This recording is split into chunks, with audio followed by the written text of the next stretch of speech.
নমস্কাৰ এই মুহূৰ্তত আহি পৰিছে ৰাতিপুৱাৰ কেইবাটাও গুৰুত্বপূৰ্ণ খবৰ। আজি হৈছে 27 ছেপ্টেম্বৰ। লাখ লাখ পিএম কিষাণৰ হিতাধিকাৰী বেংক একাউণ্টত চৰকাৰে সোমাই দিব 18তম কিস্তিৰ টকা। বহুতো কৃষকে লাভ কৰিব 4,000 কোটি টকা আৰু কিছুমানে লাভ কৰিব 2,000 কোটি টকা। আপোনাৰ একাউণ্টত কিমান টকা সোমাব সম্পূৰ্ণকৈ জানি লওক। লগতে আত্মসহায়ক মহিলাৰ বাবে ভাল খবৰ দিলে অসমৰ মুখ্যমন্ত্ৰী ডক্টৰ হিমন্ত বিশ্ব শৰ্মাই। কোনবোৰ আত্মসহায়ক সদস্যৰ একাউণ্টত চৰকাৰে সোমাই দিব 10,000 কোটি টকা মুখ্যমন্ত্ৰীয়ে সম্পূৰ্ণকৈ বাছনি কৰিছে। লগতে কেইবাটাও ৰাজনৈতিক খবৰৰ লগতে অৰাজনৈতিক খবৰ যুগুত কৰা হৈছে আজিৰ দিনটোত। কেৱল এয়াই নহয়, অৰুণোদয় আৰু ৰেচন কাৰ্ডৰ বাবে অসমৰ মুখ্যমন্ত্ৰী ডক্টৰ হিমন্ত বিশ্ব শৰ্মাই এটা ভাল খবৰ দিলে। গোটেই অসম তথা ভাৰতৰ বিভিন্ন প্ৰান্তৰ পৰা যুগুত হৈছে কেইবাটাও ডাঙৰ খবৰ। এনেবোৰ খবৰ নিতৌ পাই থাকিবলৈ চেনেলটি ছাবস্ক্ৰাইব কৰি ভিডিঅ'টো এটা লাইক কৰিবলৈ নাপাহৰিব। আজিৰ আমাৰ প্ৰথম খুবেই গুৰুত্বপূৰ্ণ খবৰ হৈছে অসমবাসীৰ বাবে এখন ডাঙৰ খবৰ। 18 নং কিস্তিৰ ধন 5 অক্টোবৰত কৃষকৰ একাউণ্টত 2,000 কোটি টকা সোমাব। কেৱল এয়াই নহয়, কিছুমান কৃষকৰ একাউণ্টত চৰকাৰে সোমাই দিব 4,000 কোটি টকা। কেইবাটাও গুৰুত্বপূৰ্ণ সিদ্ধান্ত গ্ৰহণ কৰিছে কেন্দ্ৰীয় চৰকাৰৰ তৰফৰ পৰা। দুৰ্গা পূজাৰ পূৰ্বেই মোদী চৰকাৰে কৃষকক দিলে এটা উপহাৰ। পূজাৰ পূৰ্বে কৃষকৰ একাউণ্টত জমা হ'ব 2,000 কোটি টকা। পিএম কিষাণ আঁচনিৰ হিতাধিকাৰীৰ বাবে এটা ভাল খবৰ আহি পৰিছে। কৃষক অতি সোনকালেই লাভ কৰিব পিএম কিষাণৰ 18 নম্বৰ কিস্তিৰ টকা। হয়, আপুনি ঠিকেই শুনিছে, প্ৰতিজন কৃষকৰ বেংক একাউণ্টত অতি শীঘ্ৰেই সোমাব 18 নম্বৰ কিস্তিৰ টকা। 18 নং কিস্তিৰ ধন মুকলিৰ তাৰিখ ঘোষণা কৰিছে চৰকাৰে। 18 নং কিস্তিৰ ধন মুকলিৰ তাৰিখ ঘোষণা কৰিছে চৰকাৰৰ তৰফৰ পৰা। 5 অক্টোবৰত প্ৰধানমন্ত্ৰী কিষাণ সন্মান নিধিৰ 18 নং কিস্তিৰ ধন সোমাব আপোনাৰ একাউণ্টত। ইয়াৰ পূৰ্বে জুন মাহত চৰকাৰে মুকলি কৰিছিল 17 নম্বৰ কিস্তিৰ টকা। যিসকল ব্যক্তিয়ে 17 নম্বৰ কিস্তিৰ টকাটো পোৱা নাই, সেইসকল ব্যক্তিৰ একাউণ্টত চৰকাৰে সোমাই দিব 4,000 কোটি টকা। পিএম কিষাণ আঁচনিৰ জৰিয়তে বছৰি কৃষকক দিয়া হ'ব 6,000 কোটি টকা। প্ৰতি 4 মাহৰ মূৰে মূৰে কৃষকৰ একাউণ্টত জমা হ'ব 2,000 কোটি টকা। কৃষকৰ একাউণ্টত পোনপটীয়াকৈ জমা হয় চৰকাৰে এই ধনৰাশি। দুৰ্গা পূজাৰ পূৰ্বে মোদী চৰকাৰে কৃষকক দিলে এটা ডাঙৰ উপহাৰ। হয়, আপুনি ঠিকেই শুনিছে, প্ৰতিজন কৃষকৰ বাবে এটা ভাল খবৰ আহি পৰিছে। তাৰপিছত অসমবাসী ৰাইজক জনাইছো আমাৰ পৰৱৰ্তী খুবেই গুৰুত্বপূৰ্ণ খবৰ। লগতে এখন ডাঙৰ খবৰ, খিলঞ্জীয়া অকণ। মুখ্যমন্ত্ৰী হিমন্ত বিশ্ব শৰ্মাই কেইবাটাও ডাঙৰ মন্তব্য কৰিছে। খিলঞ্জীয়ৰ বাবে সংৰক্ষণ হ'ব মাটি, সংস্কৃতি আৰু ভাষা। কাৰ্যকৰী কৰা হ'ব অসম চুক্তিৰ 6 নং দফা। কেৱল এয়াই নহয়, অৱসৰপ্ৰাপ্ত ন্যায়াধীশ বিপ্লৱ শৰ্মাৰ প্ৰতিবেদনৰ ভিত্তিত কৰা হ'ব কাৰ্যকৰী। ৰাজ্য চৰকাৰে আছুৰ উচ্চ পৰ্যায়ৰ বৈঠকৰ পিছতে মুখ্যমন্ত্ৰী হিমন্ত বিশ্ব শৰ্মাৰ ডাঙৰ মন্তব্য। বিপ্লৱ শৰ্মাৰ প্ৰতিবেদনৰ 66টাৰ 52টা কাৰ্যকৰী কৰিব ৰাজ্য চৰকাৰে। 52টাৰ জৰিয়তে খিলঞ্জীয়াৰ বাবে মাটি, সংস্কৃতি আৰু ভাষাৰ সংৰক্ষণ কৰা হ'ব। 1941ৰ ভোটাৰ তালিকাত নাম থকা সকলক গণ্য কৰা হ'ব খিলঞ্জীয়া হিচাপে। 66টা পৰামৰ্শৰ 15টাৰ কাৰ্যকৰীৰ বাবে প্ৰয়োজন হ'ব কেন্দ্ৰৰ অনুমোদন। কেন্দ্ৰৰ অনুমোদনৰ পিছতে কৰ্মসংস্থাপনৰ আৰু ৰাজনীতিত হ'ব সংৰক্ষণ। 2025 এপ্ৰিলতে সংৰক্ষণ কাৰ্যকৰী হ'ব ৰাজ্যত। কাৰ্যকৰী কৰা হ'ব অসম চুক্তিৰ 6 নং দফা। হয় বন্ধু-বান্ধৱীসকলে, এটা ডাঙৰ খবৰ, এটা গুৰুত্বপূৰ্ণ খবৰ মুকলিয়াইছে। ইয়াৰ বিষয়ত আপুনি কি ক'ব? যদি আপোনাৰ কিবা মন্তব্য কৰিব লগা থাকে, আপোনালোকৰ মন্তব্যটো নিশ্চয় কমেণ্ট বক্সত জনাব। তাৰপিছত অসমবাসী ৰাইজক জনাইছো আমাৰ পৰৱৰ্তী খুবেই গুৰুত্বপূৰ্ণ খবৰ। লগতে এখন ডাঙৰ খবৰ, কালঘূৰ্ণি ইয়াগিৰ প্ৰভাৱ, মুগুলধাৰ বৰষুণ ৰাজ্যত ক'ত ক'ত জাৰি কৰা হৈছে এলাৰ্ট সম্পৰ্কে জানি লওক। লগতে কিমান দিন ধৰি বৰষুণে দেখা দিব, আপোনাৰ অঞ্চলৰ অৱস্থাটো কেনেকুৱা, আপোনাৰ অঞ্চলত এতিয়াও বৰষুণ দি আছে নেকি, নিশ্চয় আপুনি কমেণ্ট কৰি জনাব। নিশাৰ পৰা ৰাজ্যত মুগুলধাৰ বৰষুণ, বতৰ বিজ্ঞান কেন্দ্ৰই জাৰি কৰিছে এলাৰ্ট। কোন কোন জিলাত জাৰি কৰা হৈছে কি এলাৰ্ট সম্পূৰ্ণকৈ জানি লওক। কোকৰাঝাৰ, বঙাইগাঁও, গোৱালপাৰাত জাৰি কৰা হৈছে ভয়ংকৰ এলাৰ্ট। বৰপেটা, কামৰূপ গ্ৰাম্য, কামৰূপ মহানগৰতো এলাৰ্ট জাৰি কৰা হৈছে। পশ্চিম কাৰ্বি আংলং, মৰিগাঁও, নলবাৰীকে ধৰি চিৰাং, বজালী, দৰঙতো জাৰি কৰা হৈছে এলাৰ্ট। ওদালগুৰি, শোণিতপুৰ, কাৰ্বি আংলং, ডিমা হাছাও, লখিমপুৰ, ধেমাজিতো এলাৰ্ট জাৰি কৰা হৈছে। যোৰহাট, শিৱসাগৰ, চৰাইদেউৰ লগতে ডিব্ৰুগড়, তিনিচুকীয়াত জাৰি কৰা হৈছে য়েলো এলাৰ্ট। হয়, আপুনি ঠিকেই শুনিছে, আপোনাৰ অঞ্চলত আজিৰ দিনটোত কেনেকুৱা পৰিমাণৰ বৰষুণ দেখা দিছে। কোকৰাঝাৰত জাৰি কৰা হৈছে অৰেঞ্জ এলাৰ্ট। হয় বন্ধু-বান্ধৱীসকল, গোটেই ৰাজ্যত বৰ্তমান ভয়ংকৰভাৱে বৰষুণ দি আছে আৰু এয়া বৰষুণ 3 দিনৰ বাবে জাৰি কৰা হৈছে এলাৰ্ট। তাৰপিছত অসমবাসী ৰাইজক জনাইছো আমাৰ পৰৱৰ্তী খুবেই গুৰুত্বপূৰ্ণ খবৰ। লগতে এখন ডাঙৰ খবৰ, মুখ্যমন্ত্ৰীক বৰখাস্ত কৰাৰ দাবীৰে ন্যায়ালয়ৰ দ্বাৰস্থ হ'ব AIUDF-এ। মুখ্যমন্ত্ৰীৰ বিৰুদ্ধে সংবিধান আইন উলংঘন কৰাৰ অভিযোগ উত্থাপিত হৈছে। সংবিধান আইন নামানি উচ্ছেদ চলাইছে হিমন্ত বিশ্ব শৰ্মাৰ চৰকাৰখনে। উচ্ছেদৰ বিৰুদ্ধে ৰাষ্ট্ৰপতিলৈ স্মাৰক পত্ৰ দিব AIUDF-এ, মন্তব্য কৰিছে AIUDF-ৰ বিধায়ক মুজিবুৰ ৰহমান। লগতে শ্বেখ হাছিনা চৰকাৰৰ দৰে অৱস্থা হ'ব হিমন্ত বিশ্ব শৰ্মা চৰকাৰ বুলি মন্তব্য কৰিছে। মুখ্যমন্ত্ৰীক বৰখাস্ত কৰাৰ দাবীৰে ন্যায়ালয়ৰ দ্বাৰস্থ হ'ব ইউডিএফে।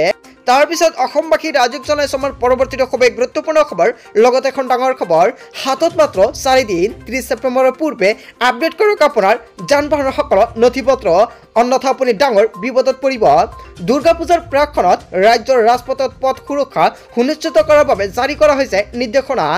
ব্যক্তিগত বাণিজ্যিকসকল বাহনৰ গৰাকীলৈ নথি পত্ৰ আপডেট কৰাৰ বাবে আহ্বান জনাইছে।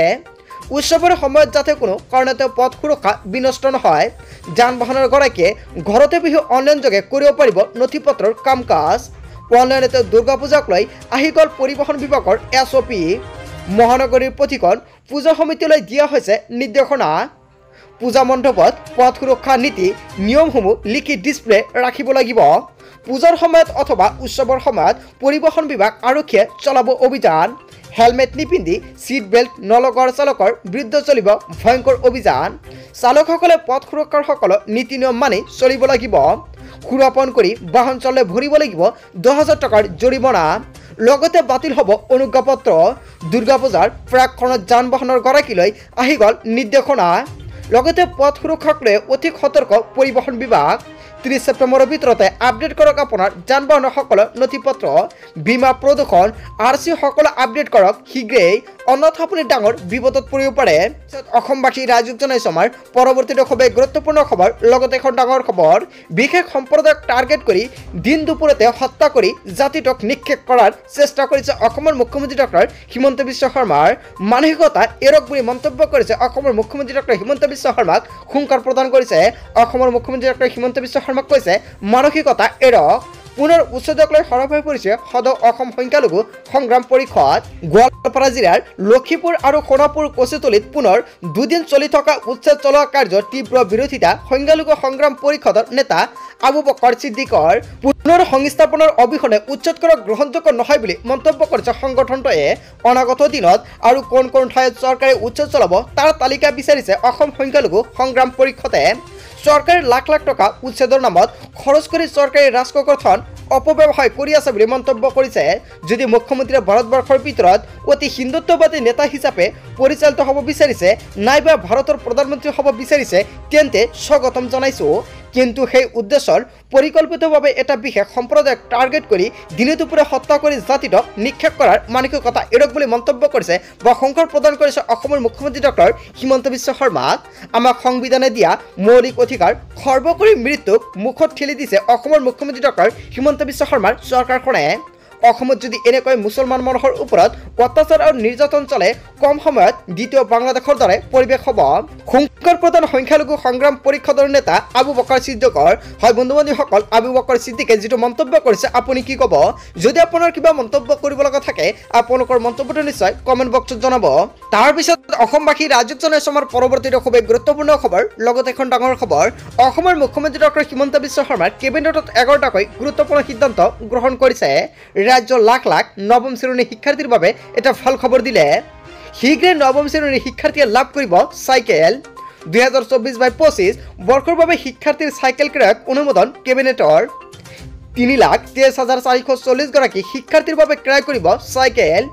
ইয়াৰ বাবে 148.55 কোটি টকা অনুমোদন কেবিনেটৰ। অভিযান্ত্ৰিক মহাবিদ্যালয় আৰু পলিটেকনিকৰ খালী পদত 451 গৰাকী অংশকালীন ফেকাল্টি নিয়োগত অনুমোদন জনাইছে। কেৱল ইয়াই নহয়, আজাৰা কামাখ্যা অংশত ৰেলপথ হ'ব 2 লেনযুক্ত। উত্তৰ পূব সীমান্ত ৰেলৱেৰ পক্ষত 8 বিঘা চৰকাৰী ভূমি হস্তান্তৰত অনুমোদন জনাইছে।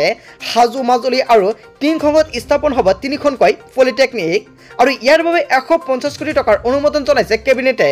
কাৰ্বি আংলং স্বশাসিত পৰিষদৰ দ্বাৰা নিযুক্তি 131 গৰাকী শিক্ষকৰ দৰমহা পৰিষদক লৈ কেইবাটাও ডাঙৰ মন্তব্য কৰিছে।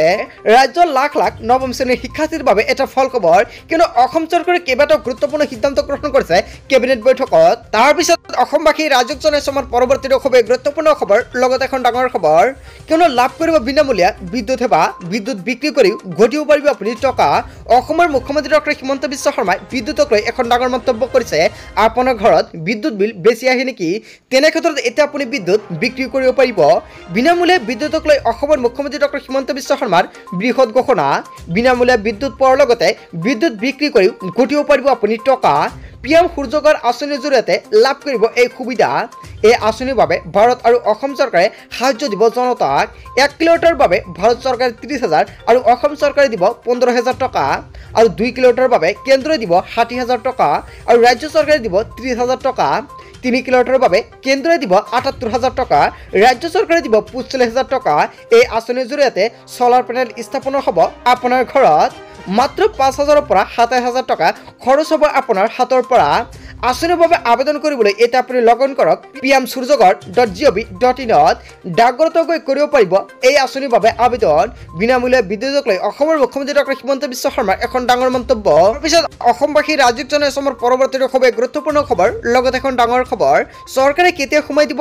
আত্মসহায়ক 10,000 টকা লাখপতি বাইদেউৰ বাবে কেইবাটাও গুৰুত্বপূৰ্ণ মন্তব্য আহি পৰিছে অতি শীঘ্ৰে আত্মসহায়ক মহিলাৰ একাউণ্টত সোমাব 10,000 টকা আপুনি আত্মসহায়ক প্ৰপত্ৰটো জমা দিছে নেকি তেনে 39 লাখ মহিলাৰ ভিতৰত 33 লাখ মহিলাৰ আবেদন পত্ৰ সম্পূৰ্ণ হৈ পৰিছে আৰু সম্পূৰ্ণ হোৱা মহিলাৰ মোবাইল ফোনত সম্পূৰ্ণকৈ চৰকাৰে মেছেজ প্ৰেৰণ কৰিছে যদি আপোনাৰ ফৰ্মটো একচেপ্ট হৈছে তেনে ক্ষেত্ৰত আপোনাৰ মোবাইল যোগে এখন এছএমএছ আহি পৰিছে বহুতো মহিলাই এছএমএছটো লাভ কৰিছে কিন্তু কিছুমানে মেছেজটো লাভ কৰা নাই বহুতো কমেণ্ট কৰিছে দাদা মই মেছেজটো লাভ কৰা নাই আপুনি আত্মসহায়কৰ ফৰ্মটো একচেপ্ট হোৱাৰ মেছেজটো লাভ কৰিছে নে নাই যদি আপুনি এতিয়ালৈকে লাভ কৰা নাই তেনে ক্ষেত্ৰত আপোনাৰ বাবে এটা ভাল খবৰ কিয়নো আপোনাৰ ফৰ্মসমূহ অহা মাহৰ ভিতৰতে সম্পূৰ্ণকৈ একচেপ্ট হৈ পৰিব আৰু তাৰ পিছতে আপোনাৰ একাউণ্টলৈ চৰকাৰে সোমাই দিব 10,000 টকা so thank you for watching full video